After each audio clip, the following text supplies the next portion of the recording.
So this is my budget HomeLab server. It is based on two Raspberry Pis. One, it is a Raspberry Pi 3. The other one is a Raspberry Pi 4. And here we have 4 USB hard drives. In total I have 10 terabytes. They are 3 2 terabytes hard drives and 1 4 terabyte hard drive. So in total of 10. I don't have any kind of replication, so if I lose one of these, I will lose the data.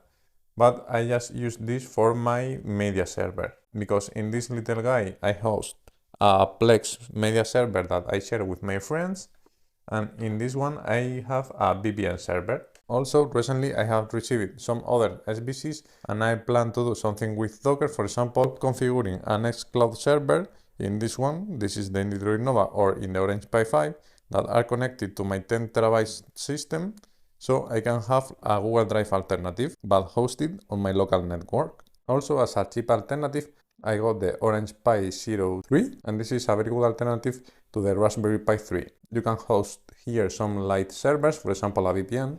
It comes with the Ethernet port, one USB Type-C for power in, the micro HDMI, and it comes with a HUD that includes two 2.0 USBs and one jack for your audio. And also you can boot your system from the micro SD card. So I think this is a good alternative that I will set up together with my system. So I will try to set up here some Telegram bots that can monitor the other system. But for now I want to show you all the diagrams that I have here, because everything is connected to a switch that I have under my computer. I will show you later. And everything is powered from this little guy. Thanks to the people from VOLTME, because they sent me this one together with the travel alternative. They are the same, but this one is a bit smaller, so you can take it to your travel. And this one comes with a wall plug. So you can plug here, for example, the USB hub that powers all the hard drives. And in the USBs, you can plug the Raspberry Pis. The problem here is the Raspberry Pis only work at 5 volts. So we are going to use the USBs. So we have the other 3 ports just to charge our devices, your tablet, computers, the Steam Deck, or your phone. Other option is that I could put here the other charger, so I have 4 USB and 6 USB Type-Cs to power all the devices that I need. But I will leave this like you're seeing right now, and if I need it, I can plug a normal wall charger here to power more devices. So as I commented, I have connected the 10 terabytes to the Raspberry Pi 4. I will leave a link to the video on how to set up your NAS server. You can follow the same steps as I show in the video, just to connect 4 drives or even more. But it is very important that we need an USB powered hub, because the Raspberry Pi cannot provide enough power for all the drives. So this will be connected to the electricity, so you can power all the hard drives, and you just need one USB cable from this device to the Raspberry Pi. This one, and with that we can continue. So at the end, this is how everything is set up. We have the 2 Raspberry Pis here, we have them powered from the VOLTME Charger, and we have the USB hub. This is plugged to the wall, but I could plug it here without any type of problem. And here we have the 4 hard drives. I have this cable here in case I want to attach any other device, so I can plug it easily to the network, but this is not necessary at the moment. So this is how everything is set up in my desktop. So I have my 3 monitors, I have my work dock connected to the work laptop, and here we have my main PC. In my main PC, we can see that I have the switch, so everything is connected here. And a part of the switch, I have here this Xiaomi router. So this is my home network. So this is how my HomeLab server works. So I will show you now the schematics. Well, so these are the schematics.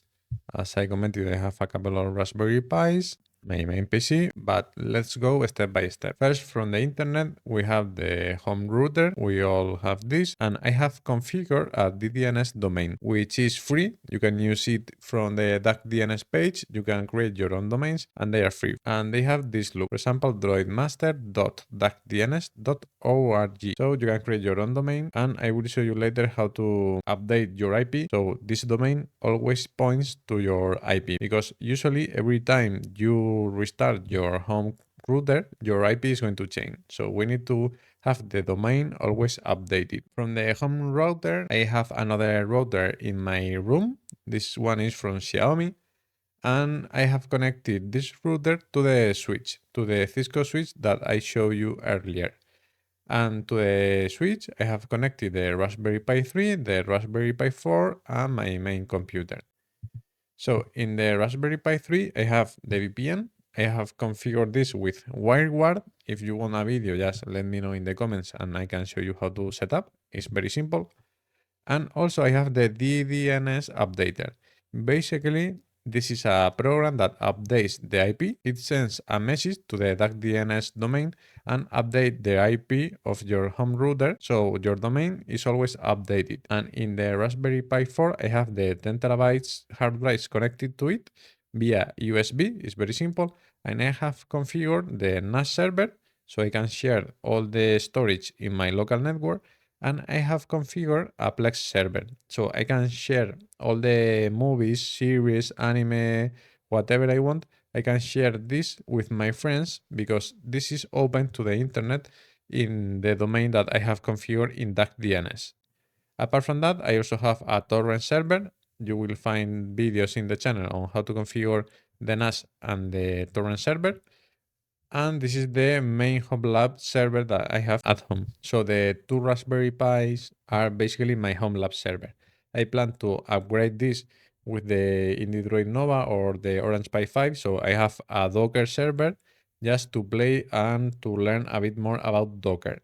And I also have my desktop computer. Basically, I have here installed Steam, so I can stream to all my tablets or all the devices I want with the Steam Link application.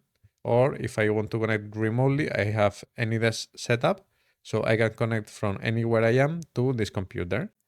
And this is basically the setup. It's very simple, but I think it's quite cool and it teaches you a lot of Linux and how the servers work and all of that. So now I want to show you one by one the devices I have in case you want to buy any of them or if you want to take some ideas. Also, if you know any budget device that you think it can improve a lot my setup, just let me know in the comments. And I also wanted to thank the people from VOLTME because they sent me these devices so I can power everything. So to take a deeper look, we can see that this is a 75 charger. We have two USB Type A and three USB Type C. So in case you want to see all the details, I will leave this information, but basically we are going to be able to use 65 watts if we are using just one Type C, or we are going to have between 45 and 30, maybe 15 watts if we are using multiple ports. The travel version we are seeing here is detachable. You can detach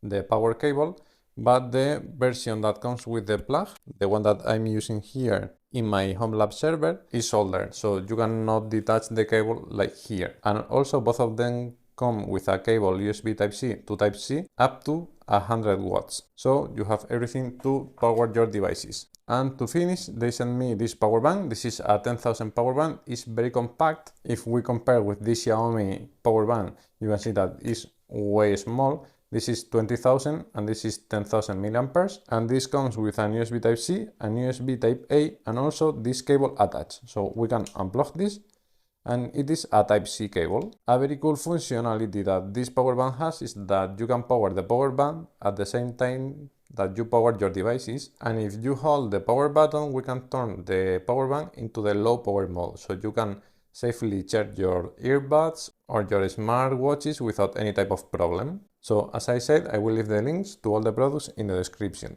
And now I want to show you the different products and their price. This is the switch I'm using. This is not a managed switch, it's only plug and play, so it's very easy to use. As you can see, it only costs 20 bucks. So the Raspberry Pi 4 I'm using is the 4GB model, but you can use any SBC you have. You can see in this channel different videos about different SBCs, so you can choose the one that you prefer. A very cheap alternative is the Orange Pi 03, but for example, if you want to set up a Plex media server, this is not going to be powerful enough, but for example, for a VPN or for a DDNS setup, this is more than enough. As you can see, it only costs 20 bucks. About the hard drives, as I commented, I'm using USB hard drives. In my case, I'm using these ones, but you can use the ones that you find cheaper. I'm using 3 2TB and 1 4TB, all of them from the Toshiba brand. And I have been using them for, I think, probably 3 or 4 years, and I didn't have any problem at all. To power everything, as I commented, we are using this VOLTME Charger. This is a wall plug, and then we have the USB. So with this we can power everything, and also we can use the Type-C to charge our Android phone, tablet, or whatever device you want. And if you are interested in the technical specs, you can check the links in the description. So if you don't want the version with the plug, you can just take the travel version. This is more compact, so you can select the one that you prefer. And to finish, to connect the USB hard drives to the Raspberry Pi, we need something like this. This is an USB hub that it is powered.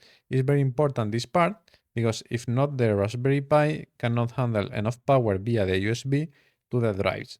So with this, you are covered and you can connect all the devices you want to your Raspberry Pi. So I hope you liked the video. Don't forget to share, like, and subscribe. And if you want a more in-depth view of the HomeLab server or how to set up any project you want, please leave a comment and I will try to bring you a new video.